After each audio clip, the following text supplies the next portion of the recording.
grew up, let me start back in.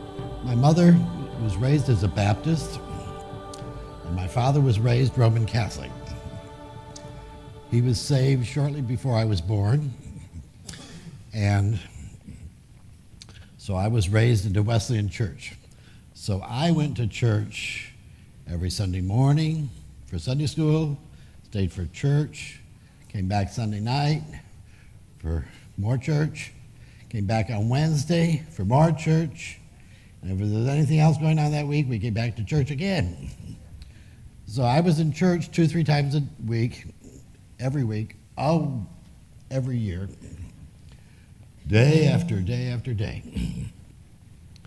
And so I thought I'd heard it all and I knew the Bible really well. I went to a Christian college where we studied sin and I majored in it.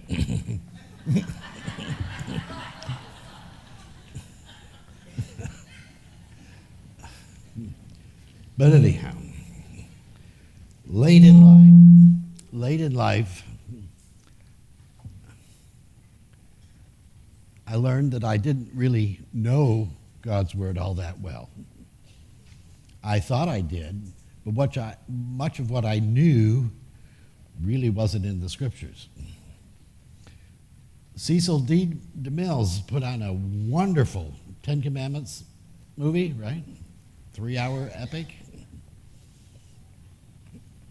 I really wasn't there for the opening, but nonetheless, much of what I knew about the book of Exodus came out of that movie.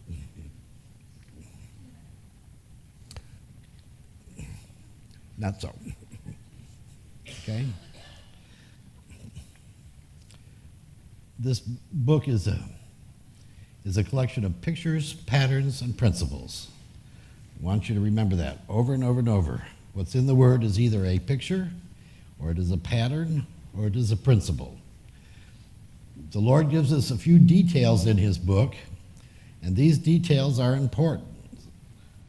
Not always is it clear what is important is until you get further on and you can look back and see that this detail gives us clarity. And like Mike was saying earlier when he did my sermon, he said, this pattern is going to be done again. We're going to see it in the future. And one of the things that I've learned from this pattern is why I believe that we're post-millennial rapture, is that no one leaves until we all leave. As in the picture of the rapture, or as in the picture of the Exodus. No one left Egypt until they all left Egypt. So consequently, I believe we're going to follow that same pattern again. One of the things that I knew was that Israel was in the land of Egypt. For 400 years, they were slaves. But you see, this was being refuted by the archaeologists and by other scholars that said these things couldn't happen because it doesn't fit in the time frame. So the Bible is picking up details and just inserting them and making a nice story out of it, but it didn't happen that way. And so I want to offer you an alternative things.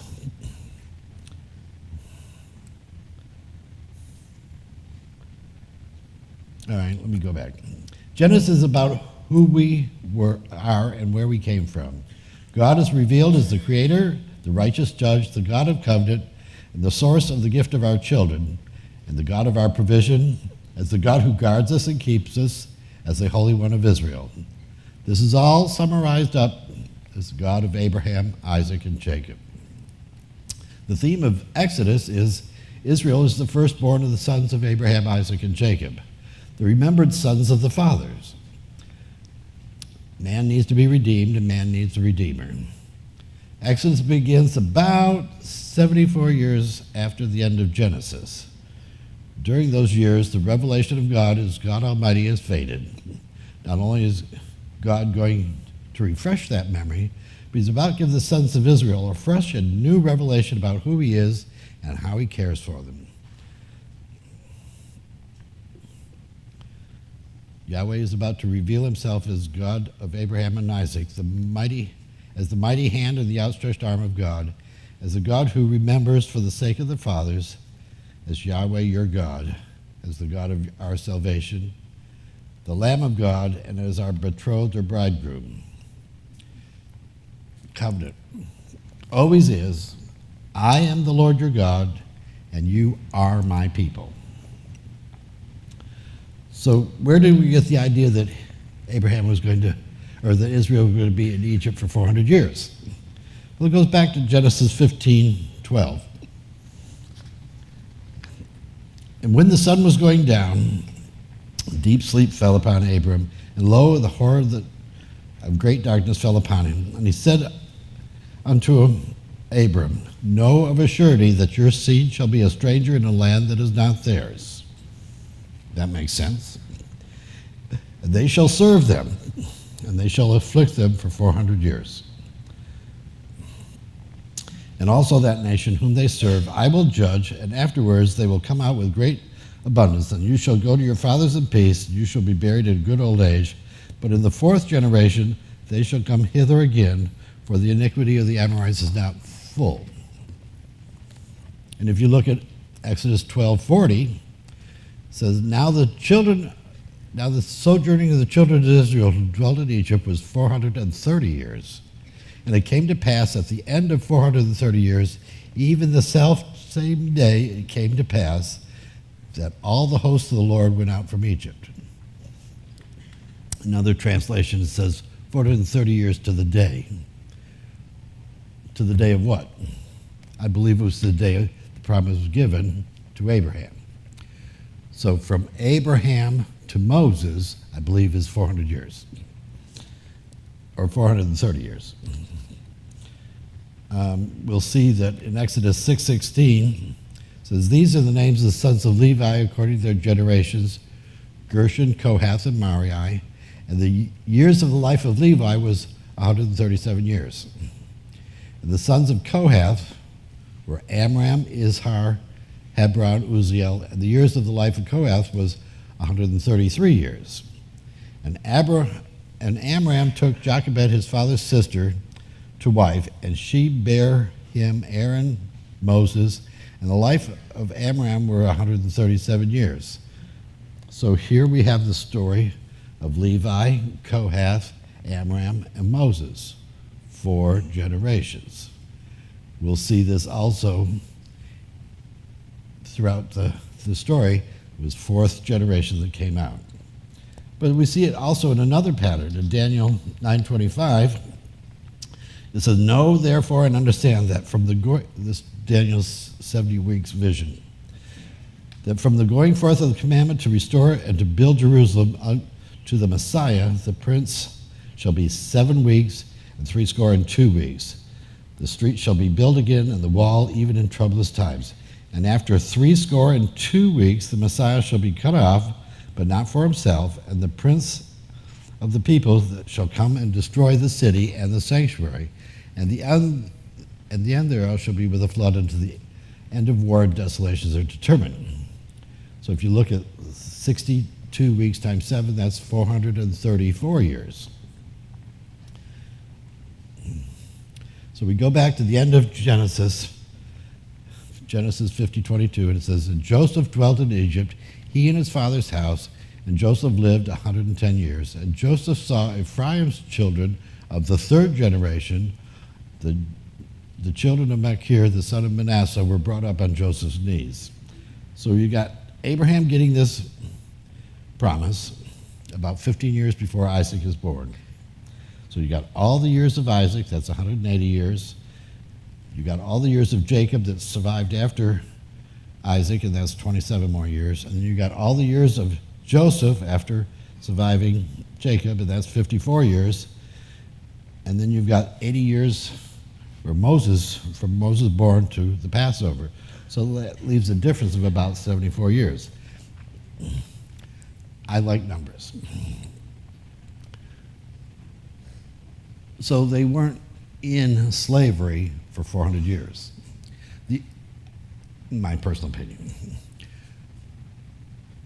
Slavery was not what we understand black slavery to be. We understand black slavery to have been with chains and with poverty and with harshness. I'm not saying there wasn't harshness, but there was no chains. They stayed in Egypt willingly. This, you have to remember, going back to Joseph, remember when all the food was gone, they came and brought the Pharaoh all their money. When the money was gone, they brought all their cattle. When the cattle was gone, they brought all their land. So Pharaoh ended up owning all of the land, all of the money, all of the cattle, and now all the people. But the sons of Israel weren't involved in that because they were guests of the king, Joseph's protection. So what happened to Joseph? He went and took him through the famine, and he basically retired. He disappears from public life, but not because he wasn't worth anything. He was still honored and revered. He was just in the background. He wasn't on stage anymore. So I believe, this is just my opinion, that while Joseph was alive, the children of Israel enjoyed a nice lifestyle. They were under the protection of the king. They had everything that Joseph had. And remember, Abraham was a very wealthy man. Isaac was even wealthier than Abraham. Jacob was even wealthier than Isaac. And they all took all that down into Egypt. So the sons of Israel did not go down as a few shepherds. They were well-to-do. And this lifestyle went on for a while. But then the king decided that he had all these people at his disposal, all this wealth at his disposal. He decided to have a building program. And he asked this community to chip in for going and building the pyramids. I need you to go find some blocks. And this community, I want you to be the sculptors, and you build the obelisks and the things. And this one, you build me some temples. And came to the Hebrews, and he said, you're going to do the little bit of service for the country, aren't you? And like the frog in the water pot, you start with something little, and it gets more and more and more.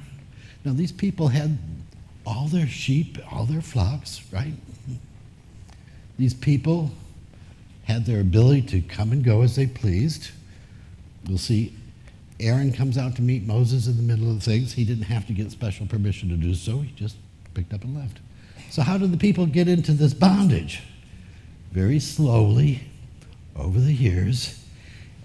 And the king went to the elders of the community and said, I need some people to work on this project. Give me 10, 15 guys at a time, and we'll work on this project. And the project got bigger and bigger and bigger. So he kept going back to the community. I need more and more and more. And so it's just a little bit more, just a little bit more, just a little bit more. They decided they would continue to live in Egypt because Egypt was a fertile place, great for sheep, and we got lots of sheep. And this won't last forever. You know, it'll be better. We'll have another election, and I'm not an Egyptologist, but it's my understanding that they had a number of pharaohs or kings during that time, and that they would change kings through a variety of different ways. The most frequent way was to kill your predecessor. Okay? Another way was to come in from another part of the empire and take over the rulership of the empire. So by war, if you would. So anyhow, we've come to this period of time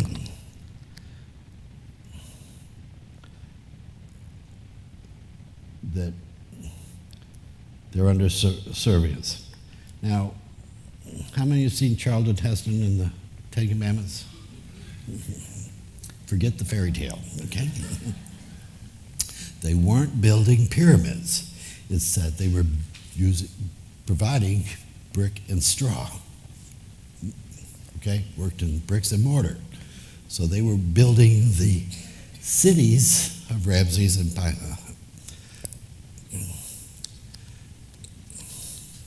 So anyhow, we come to Exodus chapter 1.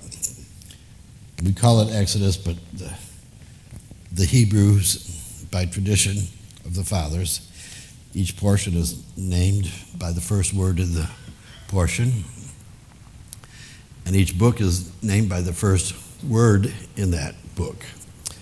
So we have Exodus is the book of names, Shemot. It's also a feminine plural. So who do you think the book of Exodus is about? It's about the bride. So we need to see ourselves. This is how I come up with different scenarios. So I imagine myself in the story. Can you picture yourself in the story? How did you get here? Where did you come from? And how's it going? Because if you look at it from that perspective, the children of Israel don't look to be so stupid, okay? Because they're like me. It says, all the souls that came down out of the loins of Jacob were 70 souls, for Joseph was in Egypt already. Now, Stephen tells the story,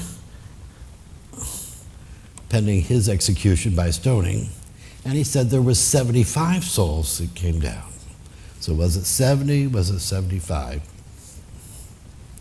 Well, Joseph was already down in Egypt, and he was talking about the 70 souls that came of Jacob, so that may not have included Jacob or his wives, Jacob or his wives that may have come down with him. So there's a number of ways that you can see a difference between 70 and 75. But that's neither here nor there.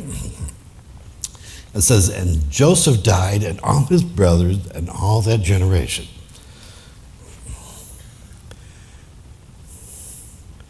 But Joseph had seen the third generation of his children. And click, verse 7. There we go. I've only got a few slides, so this is just enough to keep you awake.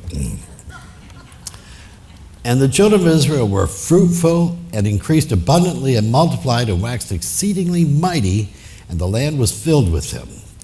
The word there, exceedingly mighty, is actually 3 words, and it's referring to the fact that they were very numerous. They were mighty in a number, mighty by number of them.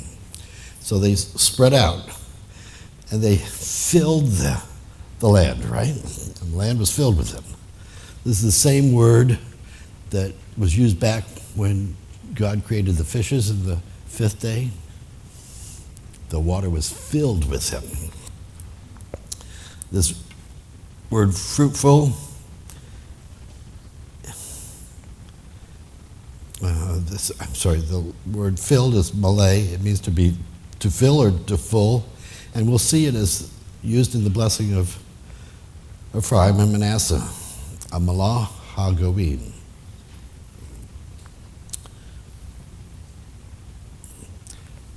Click. Now there rose up a new king over Egypt that did not know Joseph. How could you not know who Joseph was? He had saved the empire. Well, the Hebrew word here is yada, to know in the biblical sense. So it implies and intimate knowledge thereof. This is not just, I know Pastor Nick, but I really know Pastor Nick. If you've been camping with him, you know Pastor Nick. He'll eat at anyone's table.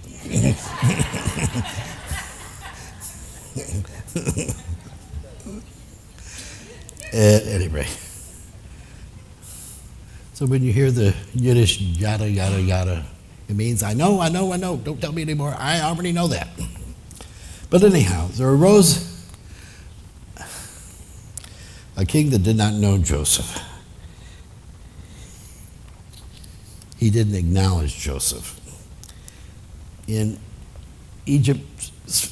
Egyptology, each successive king would write his own history. And he started by rewriting the history of the person who preceded him so that he found a way to tell the story in such a way that his kingdom was the pinnacle of all time. So Joseph, the story of Joseph is not very flattering to the Pharaoh because he depended on Joseph for everything, to interpret the dream and to bring to fulfillment what the dream had said. And that doesn't make me look good. That just means I know how to choose good people.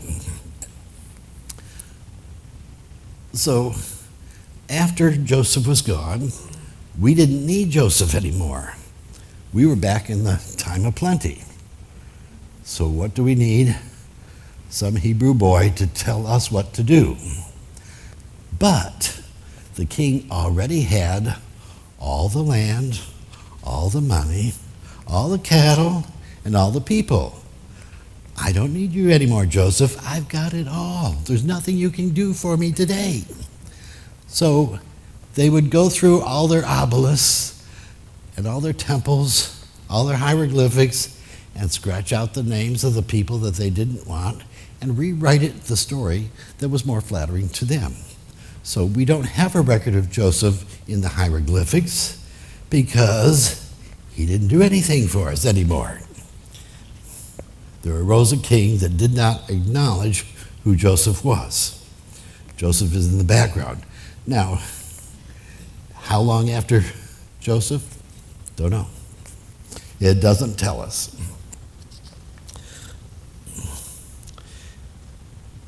So they appointed taskmasters over them to afflict them with hard labor, but they built Pharaoh's storage cities of Pithom and Ramses.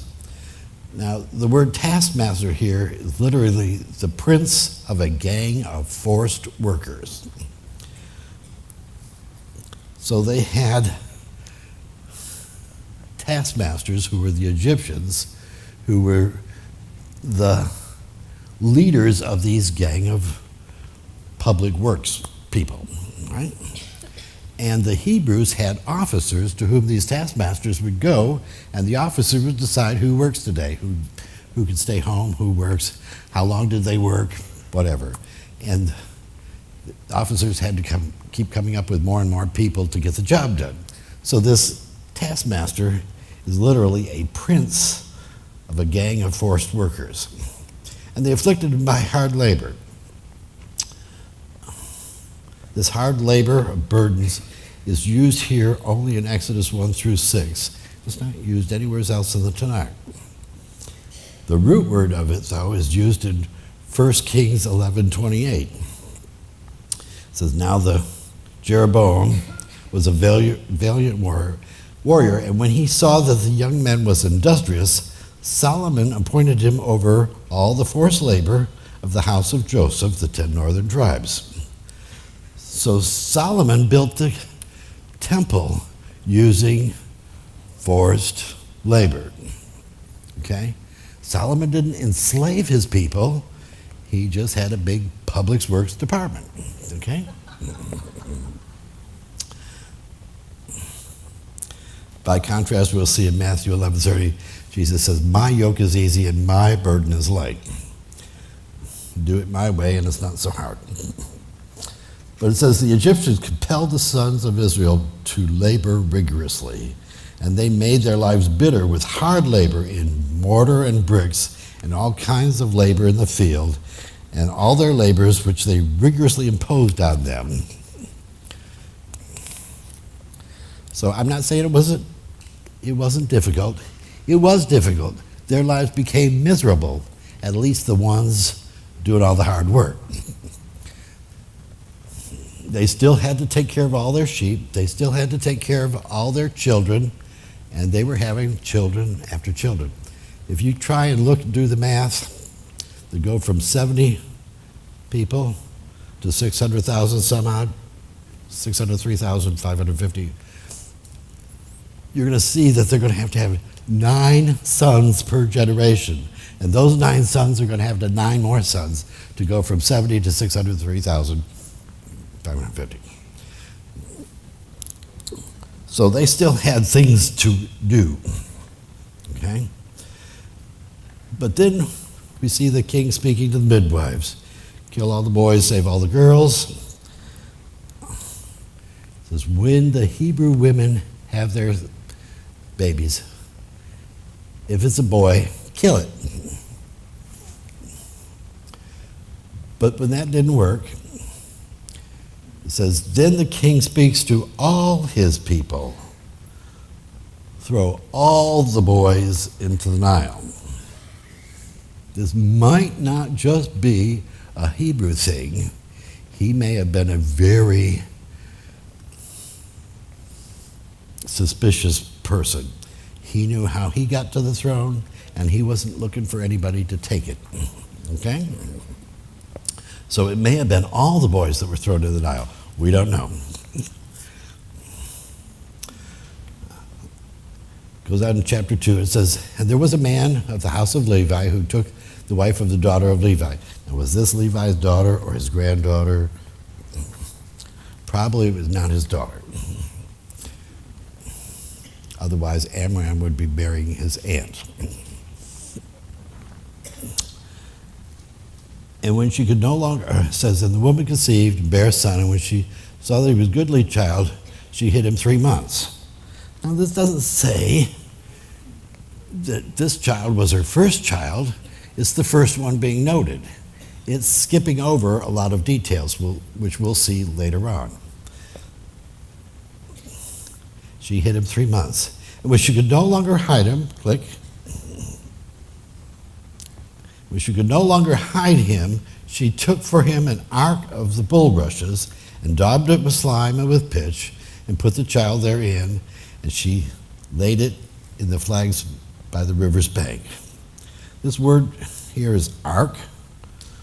This word is only used for Noah and Moses. Noah built an ark. Moses was laid in an ark. The ark that we talk about later on is a totally different word that really means coffin. So this ark, the way of salvation, is unique to the story of Moses and Noah. Both of them were daubed inside and out with pitch. This says slime, so other people say it's asphalt. It was waterproof.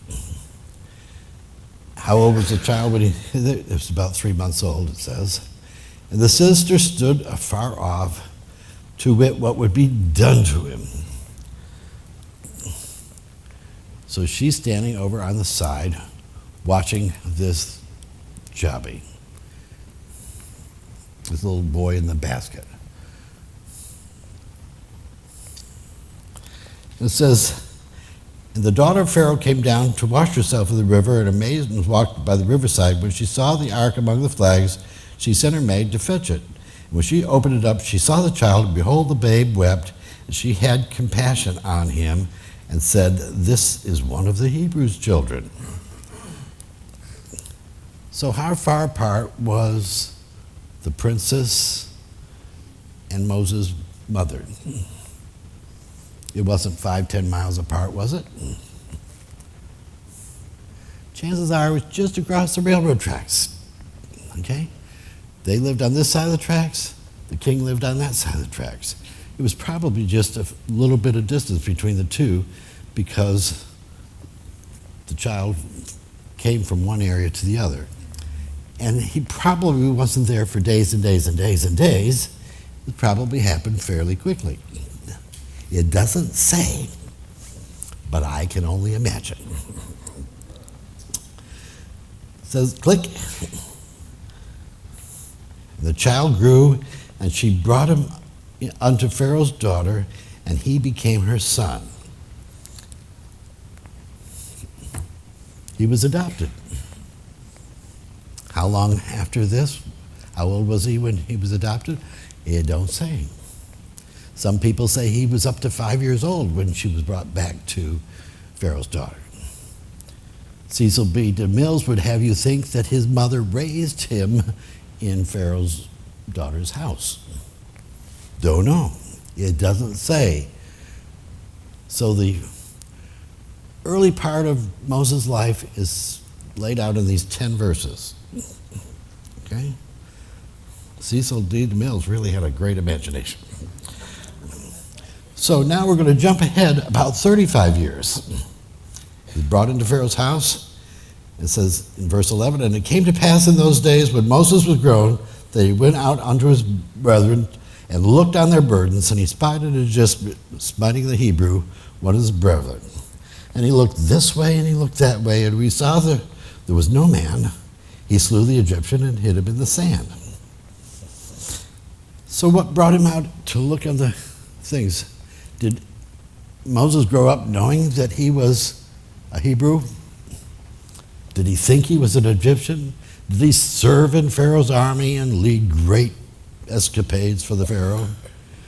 It doesn't say. We don't know. But when he was about 40, he went out and saw this person being abused by his Egyptian taskmaster, who wanted to get a little bit more work out of them to get the quota done, right? And he slew him. Probably not on purpose.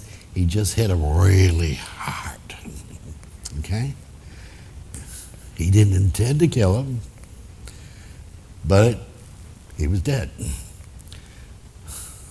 So he didn't immediately call 911.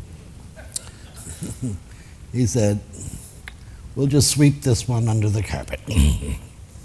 After all, I am the son of the princess of Egypt. No, I think he just buried him in the sand, like I said. It says, verse 13, and they went out the second day, and behold, 2 men of the Hebrews drove together. And he said unto them that did the wrong, wherefore are you smiting your brother, your fellow? So this was probably one of the officers that was trying to get a little bit more work out of the slave, okay, the community service person.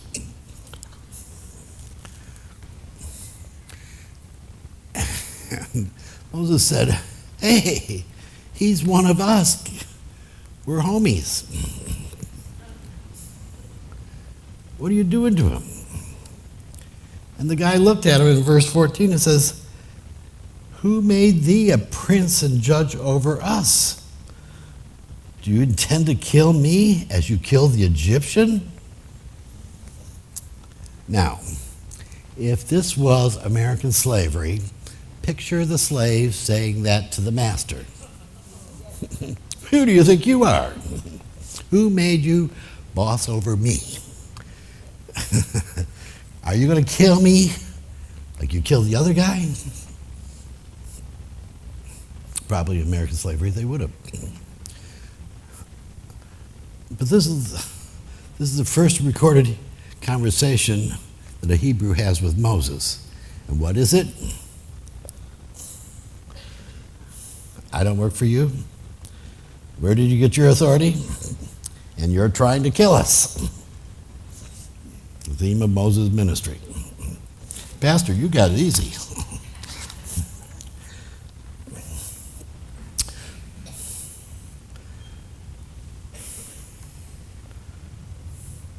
So after hearing the murder was no longer a secret, Moses flees to Midian. Moses is going to spend about 40 years. So we've got the first 14 verses of the book of the second chapter that takes us up to age 40. Okay? It says, but Moses fled from the face of Pharaoh and dwelt in the land of Midian, and he sat down by a well. Well.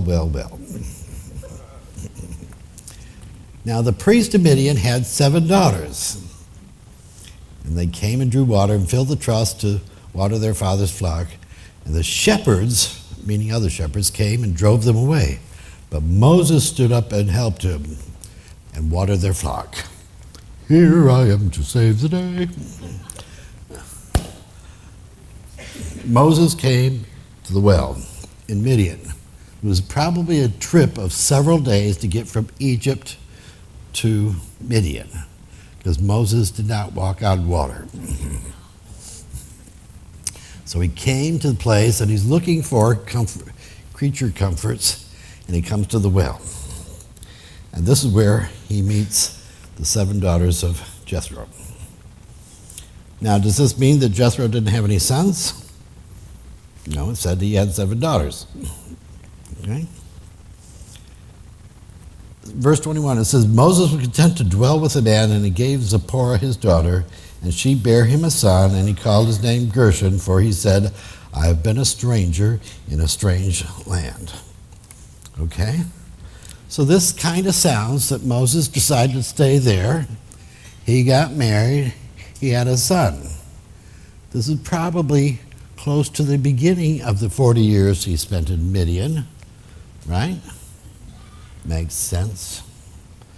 But when he leaves Midian, he's going to have sons, plural.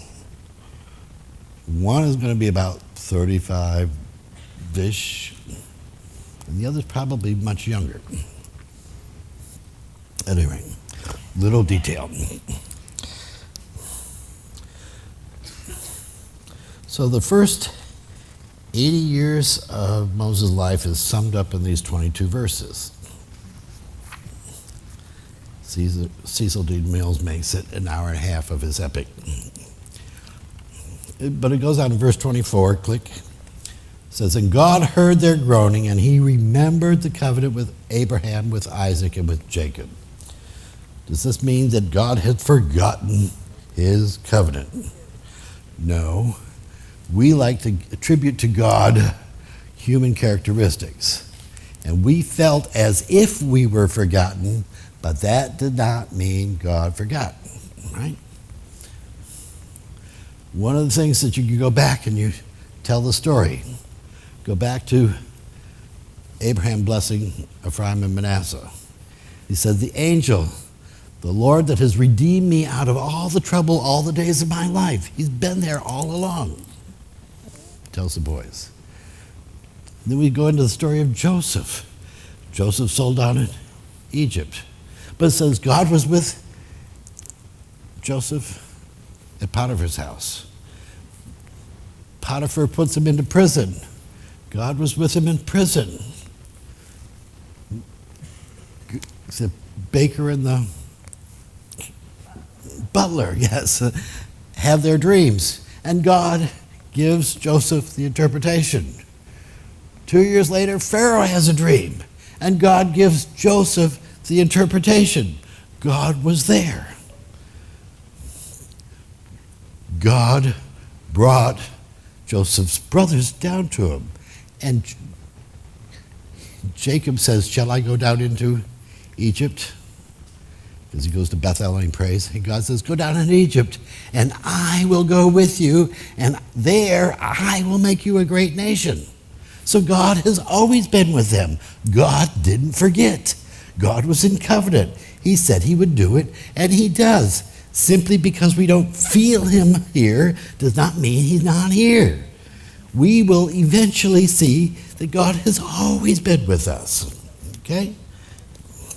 When you're hungry and food appears on your plate, it isn't always your earthly father that puts it there. Okay? Chapter 3. Now Moses kept the flock of Jethro, his father-in-law, the priest of Midian, and he led the flock to the backside of the desert and came to the mountain of God even to Horeb. What's Moses doing? He's a shepherd. What do Egyptians think about shepherds? They loathsome. Moses loathes himself. I've killed. I'm a murderer. God's done with me. I bloomed early, and it's over. There's nothing left for me. I might just as well be a shepherd. So he's watching a shepherd, and it takes him to the backside of the desert. And it says, to the mountain of God, which is Horeb. So was it the mountain of God because God met Moses at the mountain? Or was it the mountain of God before Moses met him there? Don't know. We'll have to ask the author. Oh, by the way, who is the author of the book of Exodus? God is. It's a trick question. Moses wrote it, but there's a lot of details that Moses couldn't have known from personal opinion or from personal experience. Okay? So it says that he came to the mountain of God, even Horeb, and click, and the angel of the Lord appeared unto him in a flame out of fire out of the midst of the bush. And he looked, and behold, the bush burned with fire, and the bush was not consumed. Now, when you're out there with a bunch of sheep and nobody to talk to, this is exciting stuff.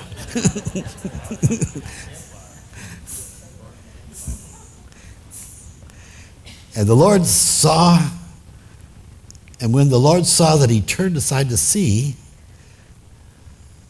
God called unto him out of the midst of the bush and said, Moses, Moses. Moses said, here I am. It's just me. And God said, do not draw nigh hither. Put off your shoes from off thy feet, for the place on which you stand is holy ground. Why is it holy ground? Because God is there. I used to teach with no shoes on. And I used the excuse it was holy ground, right? My feet hurt when I take my shoes off. I feel better, okay? Pastor called me on it, says, keep your shoes on. You ain't all that special.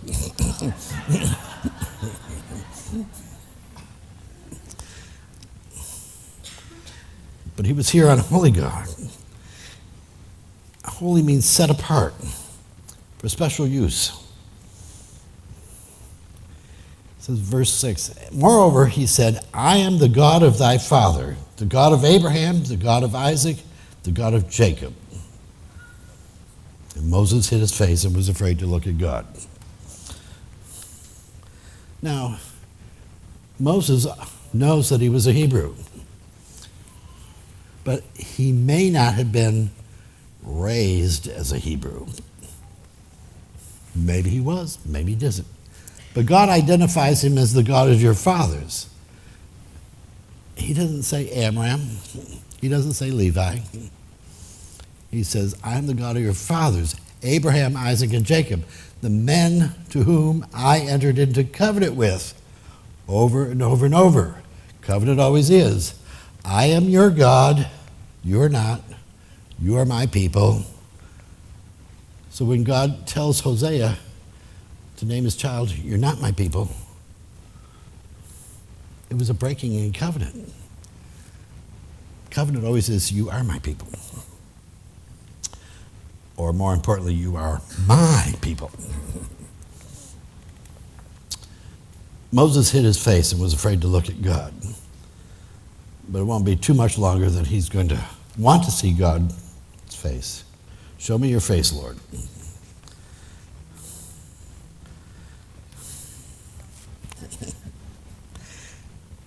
Click. And the Lord said, I have surely seen the affliction of my people which are in Egypt. I have heard their cry by reason of their taskmasters, for I know their sorrows. I have surely seen the affliction. Nothing escapes his eye. I've seen the affliction of my people which are in Egypt. I've heard their cry by reason of their taskmasters. Taskmasters are the Egyptians who are directing the projects. And I know their sorrows. Nobody knows. Verse 8, it says, and I am come down to deliver them out of the hand of the Egyptians and to bring them up into that land, unto a good land and large, a land flowing with milk and honey, to the place of the Canaanites and the Hittites and the Amorites, the Perizzites, the Hivites, and the Jebusites. There's 7 out of the 10 named here. Now therefore, behold, the cry of the children of Israel has come to me, and I have also heard the oppressions wherewith the Egyptians oppressed them. Remember back in the story of Abraham and Lot down in Sodom? He heard the cry of Sodom come up to him, and he went down to Sodom to see for himself, as if he didn't know. He's saying the same things here. Verse 10, come now therefore, and I will send thee to Pharaoh, that they may bring forth my people, the children of Israel, out of Egypt. He never told Moses, you're going to bring them into the land, only that you're going to bring them out. Verse 12, the start of the excuses. And he said, certainly I will be with thee, and this shall be the token unto thee that I have sent thee. When you have brought the people of out of Egypt, you shall serve God on this mountain. Now I thought that's a great sign to give to him, that I'm going to deliver them, because when I do deliver them, we're going to come back to this mountain and we're going to worship. It doesn't say you're all going to worship. He said you are going to worship. So when Moses gets back to the mountain of God, in Exodus 19 and 20, it's Moses going up the mountain to worship. The people come out to the mountain to watch Moses worship. And that's what we as society has become very used to. We go to church to watch them worship. We were built to worship.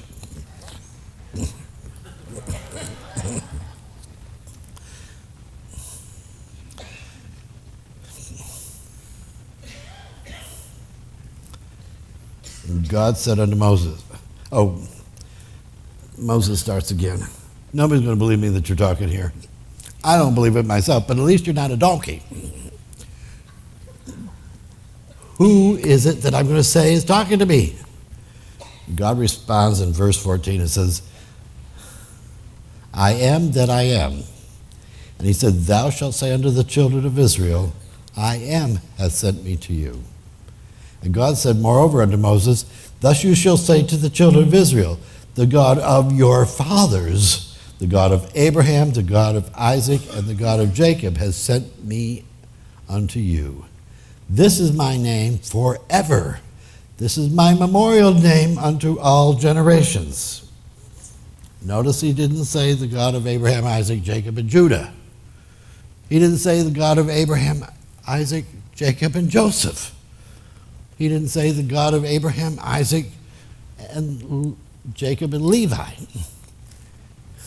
He said Abraham, Isaac, Jacob, the 3 men of the covenant. And that's inclusive, because it doesn't specify Judah, it doesn't specify Joseph, and it doesn't specify Levi. And this is his memorial name for all generations. And that's me.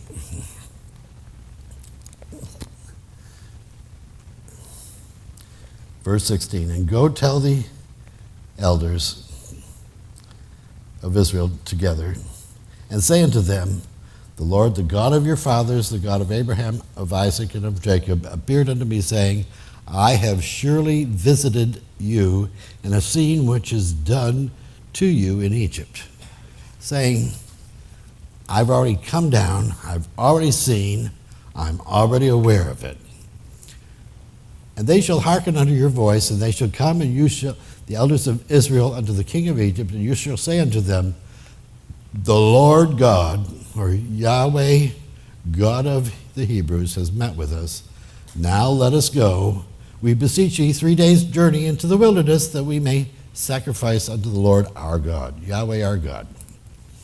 And I am sure that the king of Egypt will not let you go, no, not by a mighty hand. And I will stretch out my hand and smite Egypt with all my wonders, which I will do in the midst thereof. And after that he will let you go.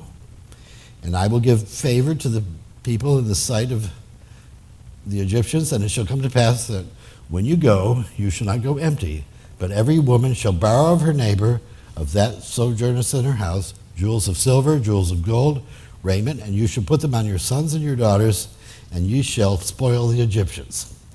Now God has just laid out the outline of his plan to Moses. Is God foretelling the future?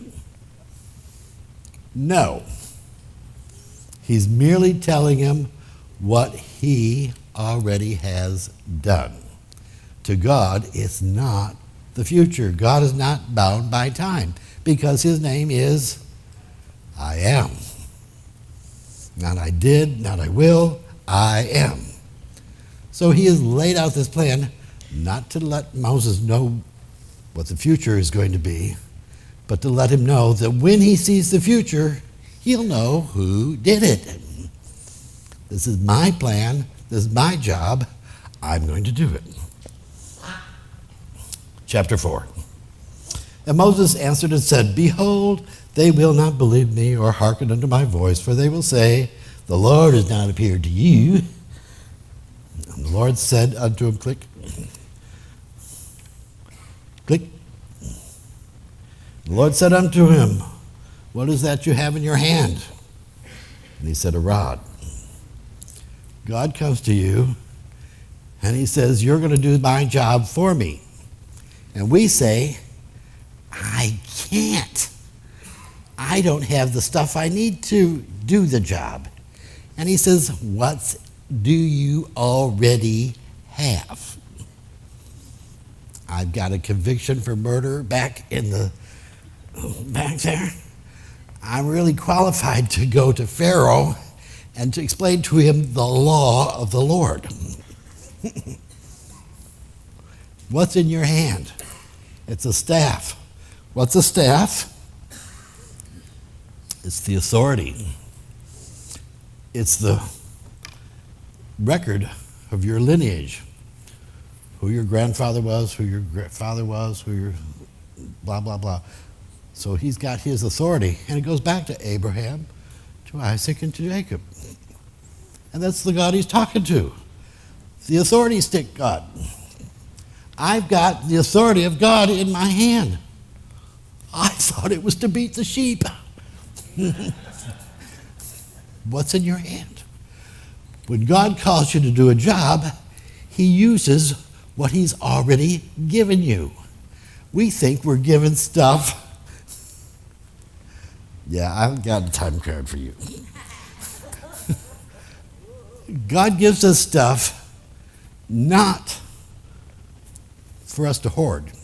He gives us stuff to prepare us to do his work, to give it away, to spend it.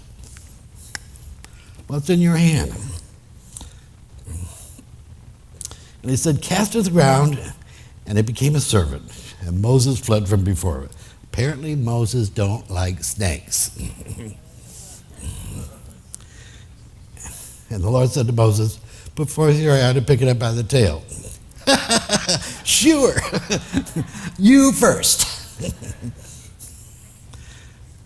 But Moses put forth his hand, he took it by the tail and caught it, and it became a rod back in his hand. That they might believe that the Lord,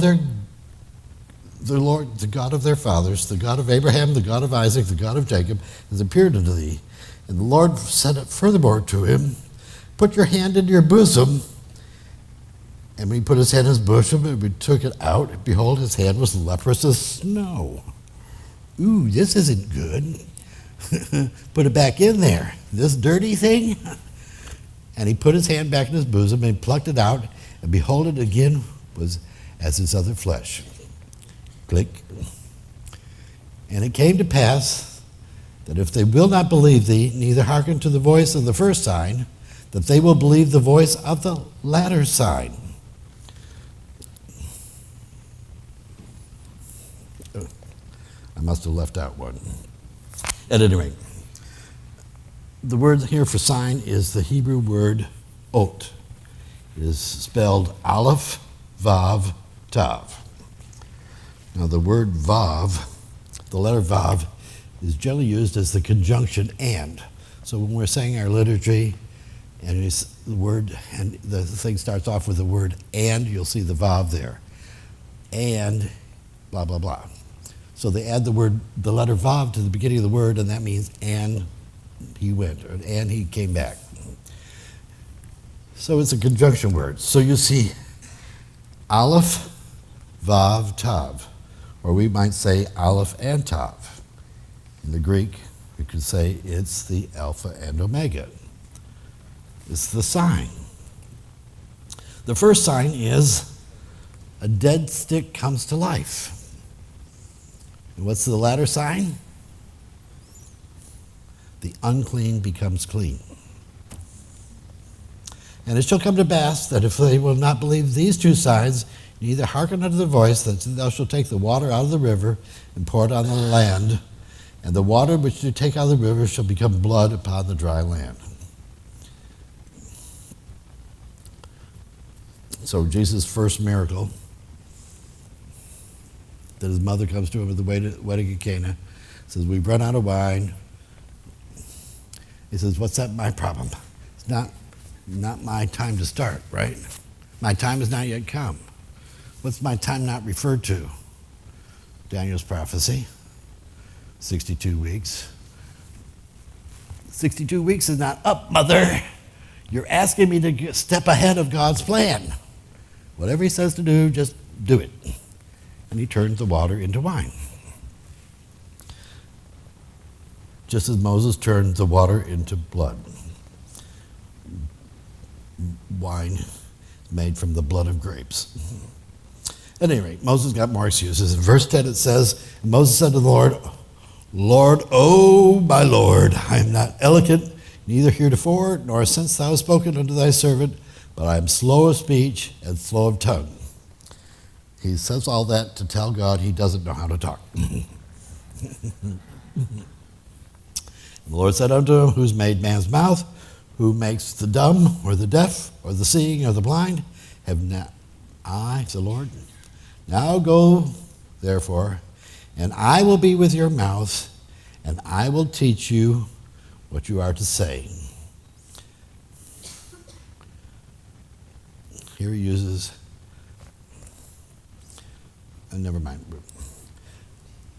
I get fascinated by the Hebrew words. But Pastor Ford out of Detroit said, don't get so hung up on the Hebrew and the Greek words.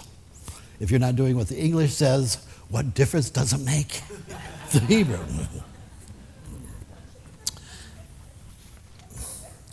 But anyhow, maybe Moses stuttered.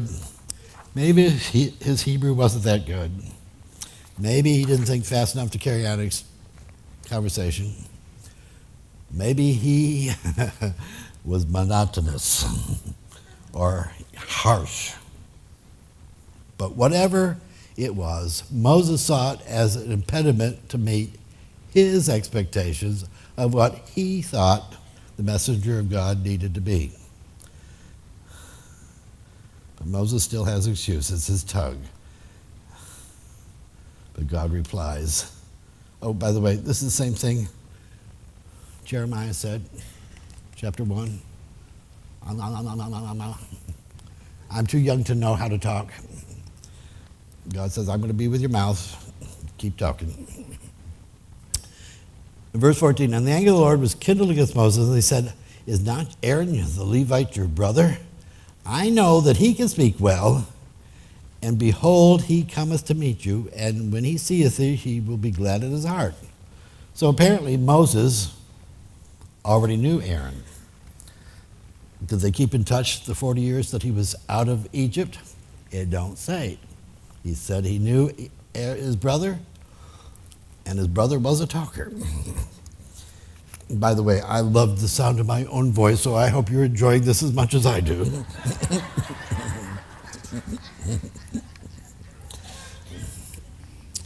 But God says, I'm going to be with you, even with your mouth, even after still more protests. Oh, that makes Moses the first documented Protestant, by the way. God gives his command. And you shall take this rod in your hand, wherewith you shall do the signs. It's not a question. It's a statement of fact. Do it. Take this rod and go do the signs, because it's in your hand. It's all up to you. And the Lord said unto Moses, verse 21, where thou goest to Egypt, do all these wonders which I put in your hand, and I will harden his heart, and he will not let the people go. And you say unto Pharaoh, thus saith the Lord, Israel is my son, even my firstborn. Click. And I say unto thee, let my son go, that he may serve me. And if thou refuse to let him go, behold, I will slay thy son, even thy firstborn. Again, God is outlining his plan so that when he sees this coming to pass, that he will know who's doing it. So, he's on his way to meet Pharaoh. But he's going to meet his brother Aaron. It says they meet up at Mount Sinai. So Moses is on the way to Mount Sinai, on the way to Egypt, and God stops to try to kill him. Great plan. You're going to bring out my people, and I'm going to kill you first.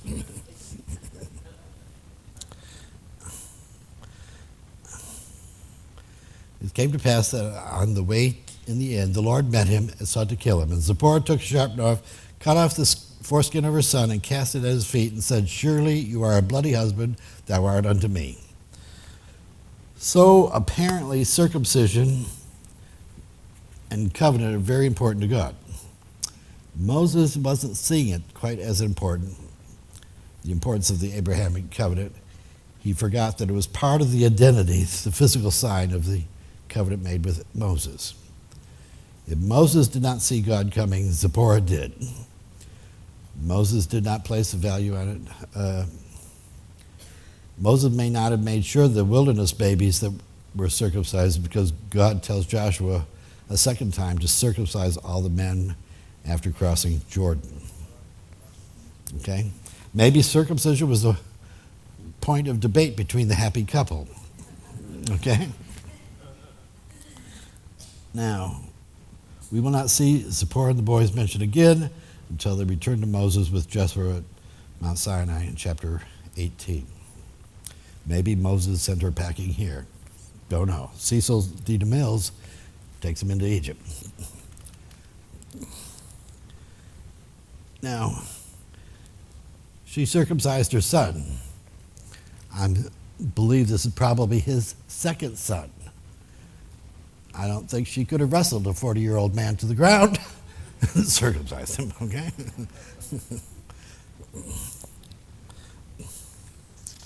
But she says, you are a bloody bridegroom. Was she speaking of Moses or of God?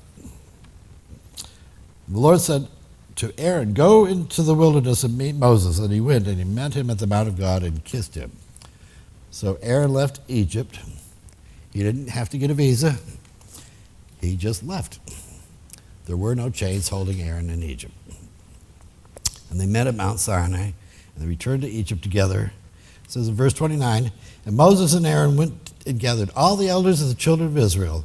And Aaron spoke all the words which the Lord had spoken unto Moses, and did the signs in the sight of the people. Click. And the people believed. And when they heard the Lord had visited the children of Israel, and that he had looked upon their affliction, they bowed their heads and worshipped. So when they saw the signs, then they can believe. And because they believe, they worshipped. Now, Jesus had a similar experience. Remember Thomas said, I can't believe that? He said, look at the signs. Look at the signs. Thomas says, I see and I believe. You are God, my Lord and my God. He worshiped. Jesus said to Thomas, blessed are those who do not see and yet believe. So chapter 5, it says, and afterwards Moses and Aaron went in and told Pharaoh, thus says the Lord, the God of Israel, let my people go that they may hold a feast unto me. The word feast is hagag. It means to hold a feast, hold a festival, make a pilgrimage, keep a pilgrimage feast, celebrate, dance, stagger, or party hardy. It comes from the root word hog, which means to dance in a circle like a drunken stagger. So anybody can dance, right? So is this what they were supposed to do in the wilderness? Because they didn't. Because they didn't dance in a circle in the wilderness, they circled the wilderness for 40 years. Verse 2, click. And Pharaoh said, who is the Lord that I should obey his voice and let Israel go?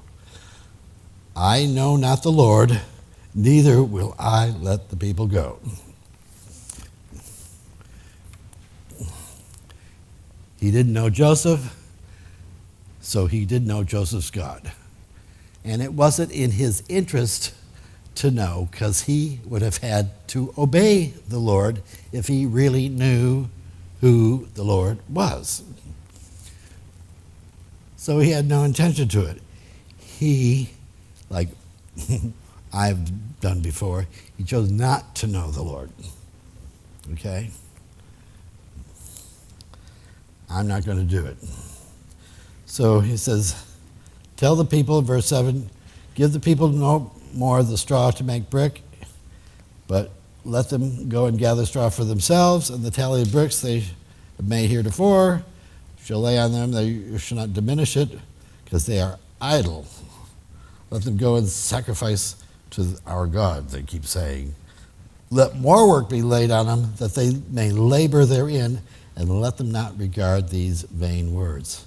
Pharaoh takes away the straw to make it harder, because he thought being busy at work might make it less likely to hear from God. He tried to shift the focus away from Moses' instructions through their work. This generation is working way too hard because we have not listened to the words of Moses and have considered them false words. Gather your straw where you can find it. They had to go and gather up the stubble to use as straw. And people were scattered throughout the land of Egypt. It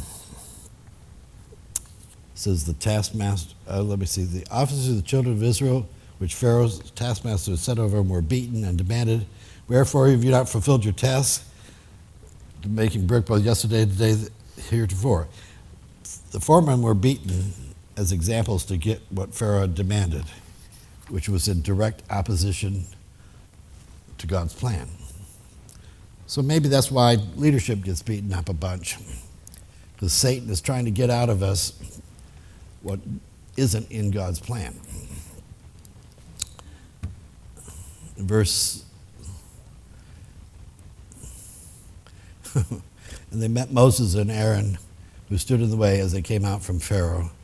It says, thanks, Moses, you've been a big help. And don't help us anymore, please. You're killing us. Moses then dumps it on God and says, why me? I've only made it worse. And you have not delivered your people. Brings us to chapter 6 and verse 1. Click. And the Lord said unto Moses, now you shall see what I will do to Pharaoh, for with a strong hand he will let them go, and with a strong hand he shall drive them out of his land. God's answer and his promise, yes, I sent you, Moses. Yes, I promised deliverance. Now, right now, before anything else happens, you will see with your own eyes what I'm going to do to Pharaoh. He phrased it twice slightly different. Under compulsion, hazak, and under my mighty hand, hazak, he will let them go. He will actually drive them out of it. So he uses the hazak twice. Hazak, hazak. So whenever we close the book of the Torah, we say hazak, hazak, right? Maybe we should be reminded that we walk under God's strength whenever we close the book of Moses. So in these 5 chapters, God has seen the plague or the plight of Israel. He's heard their cry. He's birthed a Redeemer. He's empowered a believer. And he's sent a Redeemer. And he's sent him to the most powerful man on the face of the earth. But he sent him with his spokesman, Aaron, his spokesman. What's more mysterious and religious than a spokesman who speaks for the man who's too good to speak? It's impressive to have your own spokesman. We call them press secretaries. So God's laid out his plan. God said he was going to deliver it, and God's people deliver it. Now we'll go on through all the different plagues, but there's, other than this one place here, it doesn't talk about how hard they were working anymore. So when the blood comes, it says that it happened everywhere. And the first few, even the frogs were everywhere. But after that, none of these plagues happened in Goshen. But it didn't say they were working hard. So God's laying out these plans, and maybe it's happening bang, bang, bang, bang, or maybe it happens. A few months later, something else happens. A few months later, something else happens. It doesn't tell us. The only thing he said is, I'm going to do it, and you get to watch. And so when God calls you to do something, remember, he's going to do it, and you get to watch. You are my witnesses. That's all you got to do. So that's all I got. Let's close. Our gracious Heavenly Father, we thank you for this day. We thank you for your word.